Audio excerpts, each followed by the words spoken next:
Ryan, how much can Matt Barnes help during a week like this preparing for Maryland, given the fact that he was there last year and had such a big role on their staff as well? Yeah, no, he did an unbelievable job in a tough spot last year, and very sharp. Had his hands on defense, special teams, everything like that. But it's a very whole new crew over there. Can help with personnel, but a lot of the personnel's changed too. So, a little bit, but not all that much. You talked a lot about Justin Fields' toughness, and I'm sure you knew he was tough before you guys played any games. You can't play quarterback at this level and not be tough. Did it take until the game started until you knew how tough he was? Because I'm sure he wasn't hit very much in the preseason. Like, when did you learn that he is ultra tough, I guess? I think for a quarterback, it's hard because you're never live, so you don't know those type of things. You don't know competitively how tough guys are until you get into those situations. And there was times during the season where you started to recognize that more and more. I thought the Nebraska one, he took a shot where the guy launched right into his chest and even into his head, and the next play threw a fade to Garrett for a touchdown. And signs like that of toughness. Second row left, Ari. Ryan, when you last year decided to recruit Enoch in Hawaii and other recruits out there, and when you're considering taking this program into Hawaii for recruiting, do you have to consider other things besides just how far it is? I'm talking like finances. And, it's part of America, but it's so far away. I just don't know what the discussions are. If there's other discussions outside of let's go to California, Florida, Texas, and everywhere else. Yeah, that's a big part of the conversation, and we obviously want our foundation of recruiting to be right here, but then we go out throughout the entire country to look to find the best players in the country, and the United States and the globe has gotten smaller every year based on just the internet and computer and everything, travel, and so these guys nowadays are just so much more in tune with all the different schools that are within the country, and guys are traveling, and you look at the guys who have come from Hawaii, and Tua and Marcus and a lot of guys, and we have several guys from the area. Haskell Garrett grew up there, and Enoch's from there, and so and they've done a great job assimilating here, and they love it. And so the more guys that we see come from remote areas who do well, then we continue to work on that. But we also know the challenges that come with it. To send somebody there or to continue, I remember last year before signing day, didn't you take a flight all the way to Hawaii and come back like the next 4 hours later or something crazy like that? What do you have to consider as a program in terms of time that could be spent recruiting other players? And you know what I mean? It's all taken into consideration. Long conversations about is it worth it? Conversations about is there interest on both sides? Do we think that it's worth it to go all the way out there to go see somebody and evaluate them? But those are not things that we come to lightly. We take a lot of time to go through that and make sure that it is worth it, like you're saying, because there's a time and financial investment in that. Second row middle, Bruce.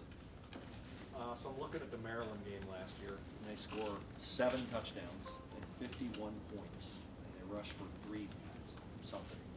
And I know you're an offensive coordinator last year, and I'm just wondering, during that, what are you doing? What are you thinking? Anything at all? Because you got your own deal, but what are you thinking? Hard to remember exactly at the time what I was thinking, but that was a wild game, and I remember that was a big game for Dwayne in terms of establishing himself as a runner. If you remember, I think he ran 12 or 13 times. I thought that was, it was a tough game for him, and we actually threw a pick 6 in that game and had to come down in a 2-minute drill. I remember it being crazy, that's for sure. But it was one of those back and forth games, and it seemed like who had the ball last would win. And I remember the 4th down conversion to Rashad. That was a huge deal, and some guys made some. Terry McLaurin had a great game, and but it was a back-and-forth game, and sometimes when you get to this time of year, there's some wacky games out there, and you have to adapt on the move. So 7 touchdowns and 51 points, and this year in 5 Big Ten games, you've given up 5 touchdowns and 38 points, and it's the same guys. It's Werner and Borland and Harrison and the same D-line and the same secondary.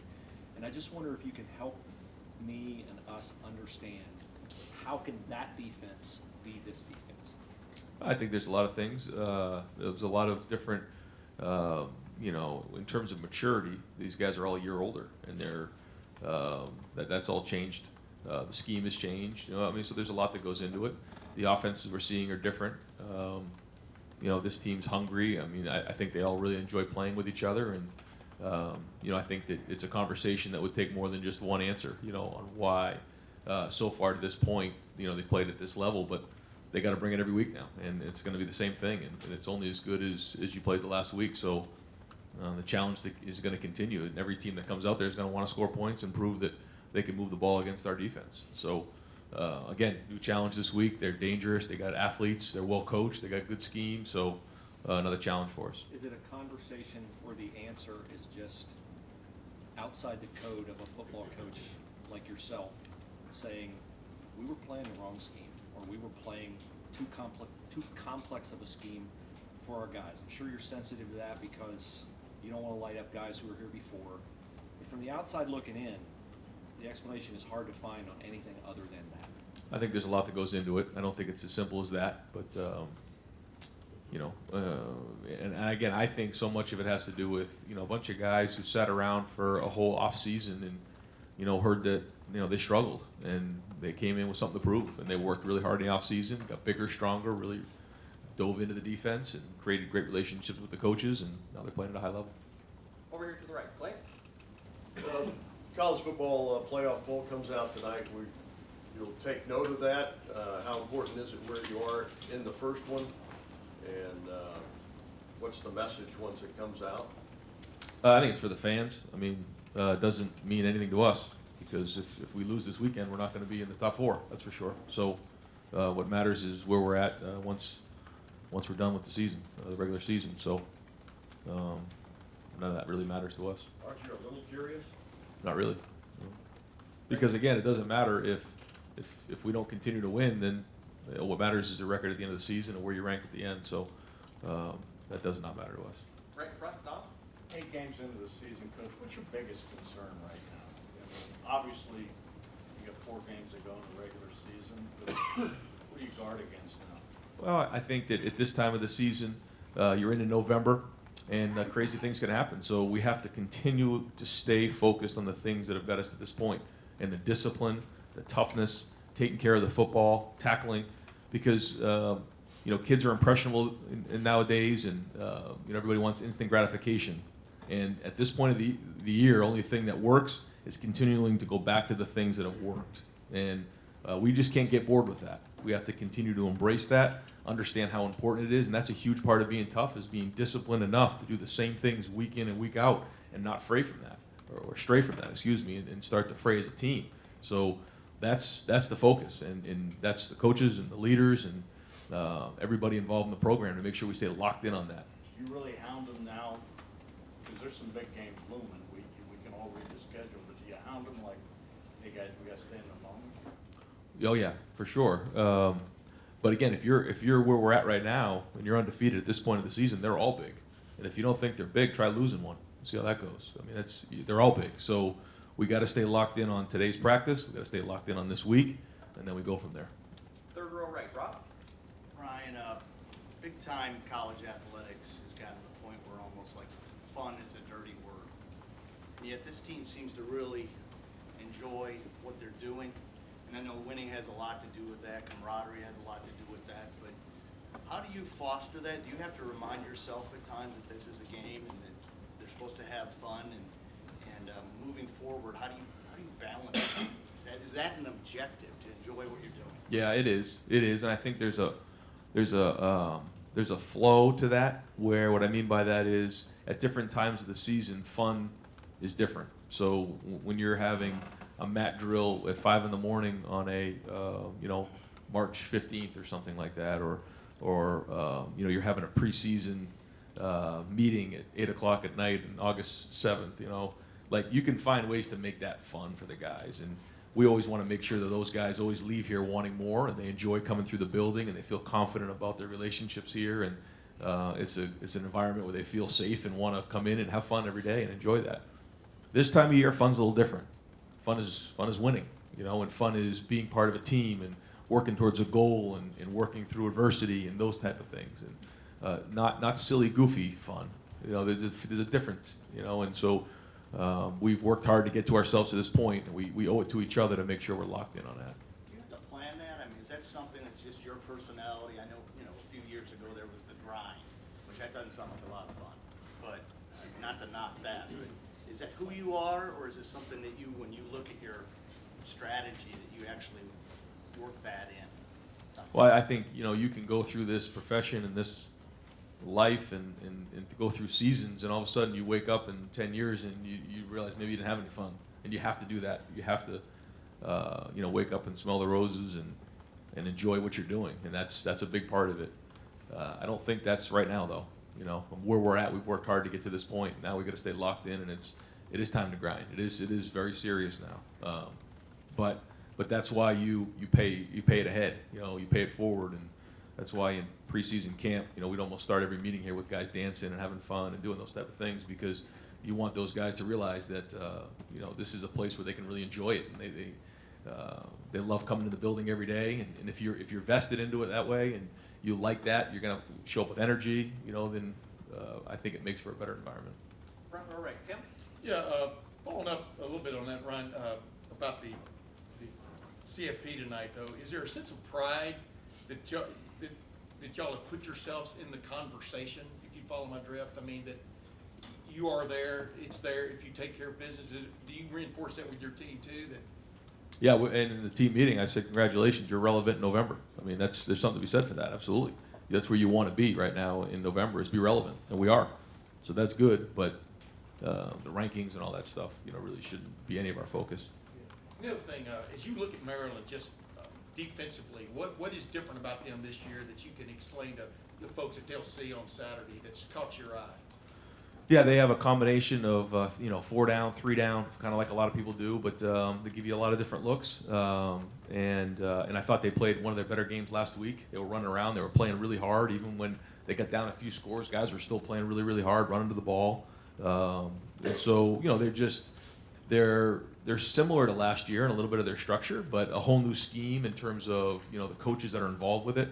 But good players, and again, they're playing hard, and I thought they're getting better as the season's going on. Yeah, well, your players are humans. How do you keep them on the right track from the standpoint of a lot of people are saying this is going to be easy. What is your message to them? 44-point favorite. Yeah, well, I mean, again, you're dealing with 18, 19, 20-year-old young men who you got to make sure you're on top of them, and you're talking to them constantly about those things. And so it's a daily thing. It's not something we just have a canned message for the week. We approach every day the best we can. You walk in every day, and something may have changed. With the way that the team's operating, and the feel of the team, the personality, how are they practicing, what's going on, how's the leadership, and you just keep working at it on a daily basis, and you keep addressing it from there. Front row, middle right, Joey? Ryan, there was an ESPN survey that came out, which interviewed all the Power 5 coaches, and they asked if you were in favor of playoff expansion or not.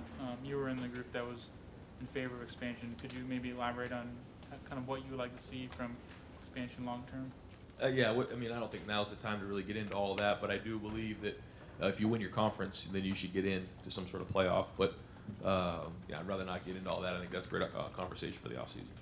And just looking at switching gears here, looking at the season Chase has had, he's talked about this before, but last season he had 2 ankle injuries, which kind of limited what he was able to do on the field and the ability to cut and that sort of thing. When you watch him this season, how much? I mean, it seems sort of obvious, but how much has that been a factor in his play this season? Just not having 2 bad ankles. Yeah, I mean, I think a lot of it goes into it. Certainly, having an injury, slows you down, but then also being a year, older, that matters. I think when you get into that 3rd year, you see guys like J.K.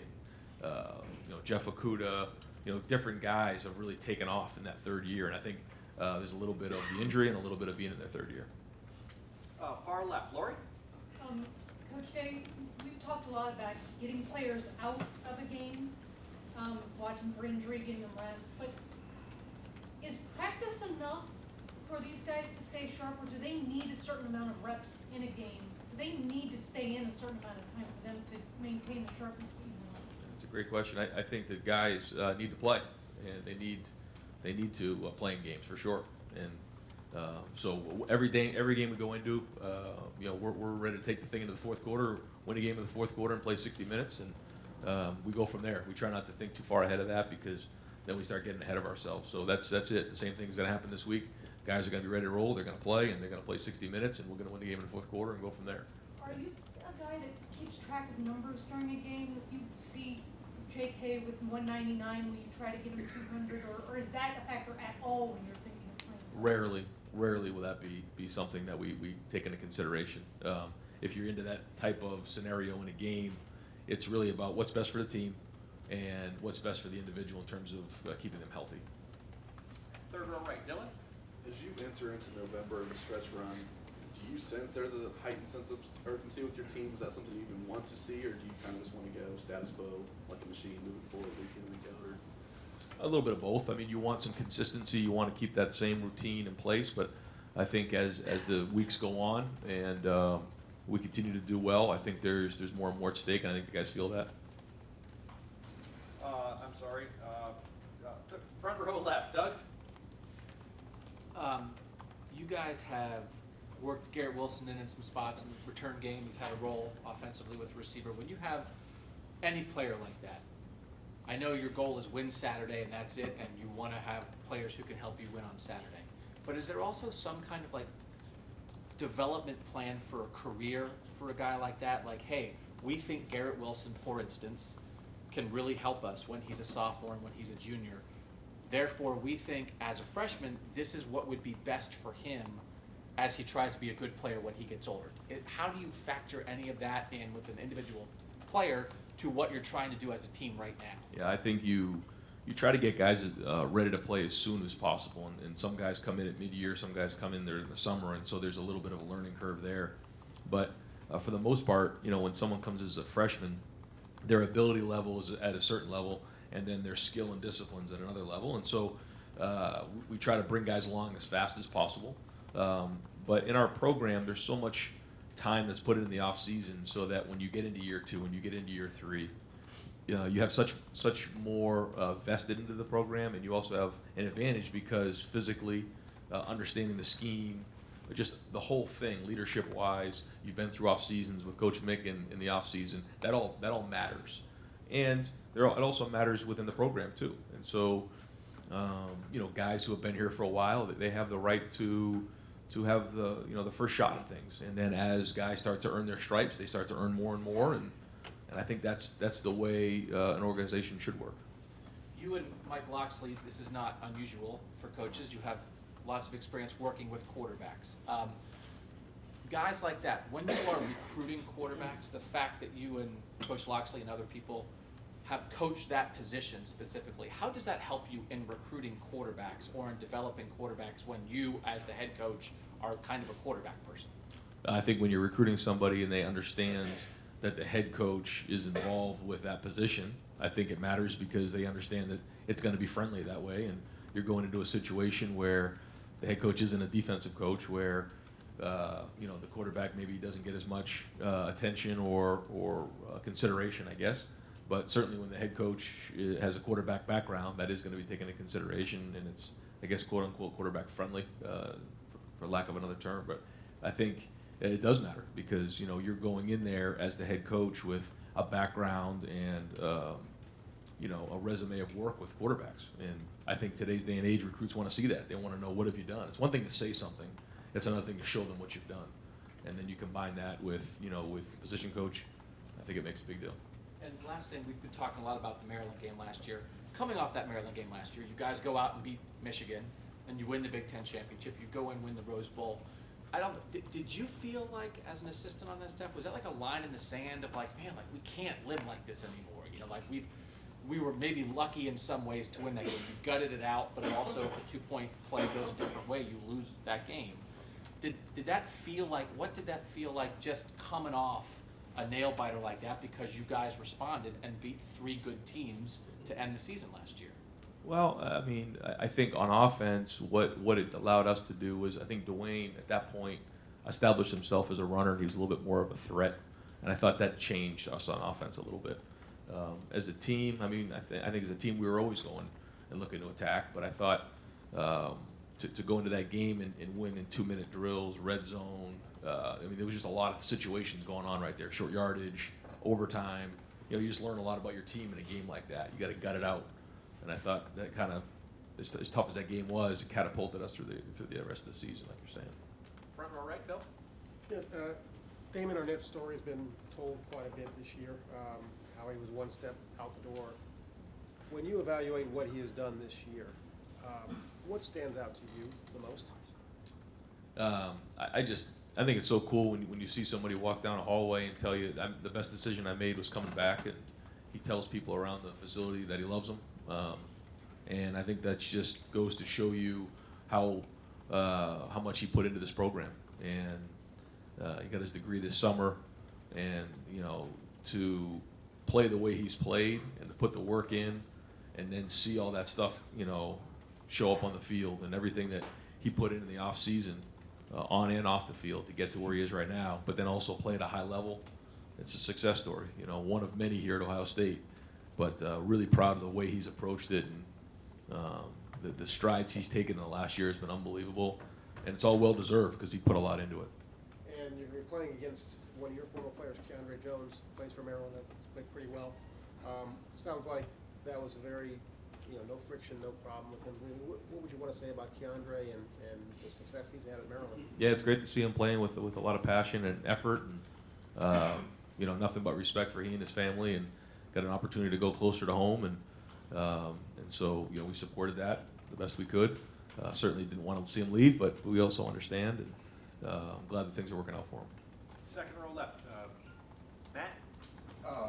Lodgman mentioned the Maryland game last year in the defense, and Bruce was bringing up the points that he gave up. Does that come up? You talk about the defense playing with a chip on their shoulder all year. Does a week like this reinforce it? Do they go into this game going, man, look what happened last year? Do you sense, even though it's a game that you're favored heavily on, a feeling on the defense and going into this game like, let's show where we've come from a year ago? I think so. Yeah, I think they know how dangerous the running game is, and they know. I mean, it was only a year ago that they played against them, and McFarland ran for 300 yards, so they know that, and I don't think they're proud of that, and they want to do a better job this time around, for sure. Kind of off topic, but this game's going to be over, 3 o'clock or whatever. There's a huge game, LSU, Alabama. How does Ryan Day unwind after a game? Hopefully you win or whatever, and you're sitting down.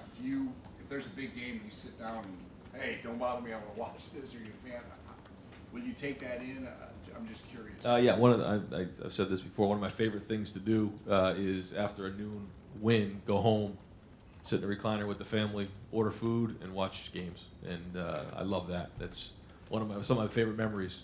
We get home in the car. The family gets it together in the car. We turn up the music real loud after a win. We drive up 315. We get home. We relax, sit on the couch, enjoy each other, turn the fire on, and watch games. That's like, if you talk about being happy, that's me being happy on a Saturday afternoon. So, yeah, whatever game's on, we'll watch it, and hopefully that's the case on Saturday. You've mentioned your admiration for Joe Burrow. Does watching a game like that he's playing in, does it give you more of a rooting interest, or do you just kind of take it back? I've enjoyed watching Joe on TV, but also even watching his film and seeing what they're doing throwing the ball. They're doing a great job. He's doing a great job leading. You can tell he's doing a great job preparing, and he's gonna finish the year the right way. You can tell they're in a good place. Front row left. Nathan? Last year, the Maryland game was one of, I guess, several examples where you came out of it thinking there's things that have to be fixed with this defense. This year, this defense is giving you maybe a quarter's worth of concern, maybe sometimes, for the most part, it's shutting people down. How are you guys, I guess, holding this team accountable at a different standard, or are you finding new ways to try to test this defense in a way that you didn't have to last season? It's all about how you coach, in my opinion. What are you holding guys accountable to off of film? Is it just the results, or are you really holding guys accountable to executing on both sides of the ball, offense, defense, special teams? And there's certain times we have talented guys where guys can get away with talent. That's not good, and we can't allow that to happen. And some of the worst experiences in the human experience is to get rewarded for bad behavior. And when we see it on film, we've got to address it. And the players have to be open to that. Even though maybe a play went well, that's not what we want here. So we have to hold them to that standard, and that's really good coaching and really good leadership. Is this something you saw guys buying into right away? Was there some, We've been talking about it for a long time, so, yeah. And final couple questions. Second row right. Tony? Ryan, you've got some fifth-year guys who have key roles on this team, but aside from the games, what do those fifth-year guys, what's it like to have them? How important is it to have those guys every year? Well, I think they bring a maturity level that's off the charts, and I think that the work ethic and the investment they've put into this place, and the seriousness, they know what it's supposed to look like, is huge. And their ability to step up and challenge some of the younger guys, get up in front of the team, talk to the team, that's when you go from good to great. But if you want to make a run in November, you need to have those older guys who have been around, who take control of the team. Do you think the transfer portal is gonna take some of that away, even though you'll be maybe adding more fifth-year seniors? They haven't put the 5 years in with you. Do you think that's gonna alter things? Maybe a little bit, but I don't think it's going to drastically change anything. And final questions, front row right, Austin? Ryan, how would you, obviously the offense is scoring points, but I'm just looking at the passing attack, and you lean towards the quarterbacks and throwing it. What are you satisfied with the passing attack right now? Do you want more down the stretch? How do you view that at this point? I think it's all based on game plan and what we're seeing. We obviously want to balance, and last week, it was raining sideways, and we still had to be able to throw the ball, especially at the end of the first half there. I thought that kind of got us going, but always tough to work on in the run game and the pass game. But we always want to balance there, and so still every week, every time we watch film, there's things to improve on, and we're working at that. There haven't been as many balls to go around for the wide receivers, and they rotate as it is. You referenced this earlier in the year that it might come. Like, are you still getting guys trying to knock on the door and ask for more chances? Or how do you manage that? Can be a tricky position to Yeah, I know it can. And when we look back at last year, we had 6 guys that kind of rolled, and it all worked out well for all of those guys. And so we just continue to do that. And when you have your opportunity, you got to make them count. And you look at other schools throughout the country. They don't have maybe as an explosive as offense as we have, and we try to do the best we can to get those guys out in space. It's an unbelievable offense to play in. Those guys need to buy in it. When they have their opportunity, they got to go. And at this time of the year, they can't let their egos get in the way. That's just what it comes down to. And I thought last year was a great example of that. When you look at Terry and Paris and Johnny, not one time did they ever say we need more touches. And I think Terry had 35 total catches last year, which is amazing because of look what he's doing now. And so he could have been in my office every week complaining. He didn't. But it all worked out for him, and it all works out for these guys in the end if we continue to do well as a team. And Austin Mack had that really impressive drive against Northwestern and then didn't play against Wisconsin. When he comes out, what does that do? How does that shuffle the pieces around at wide receiver? Just another guy has to step up, yeah. Or we maybe get a few more targets for one other guy who if somebody goes down. But Jameson's kind of stepped up into that role and done a nice job. Great. Coach, thank you very much.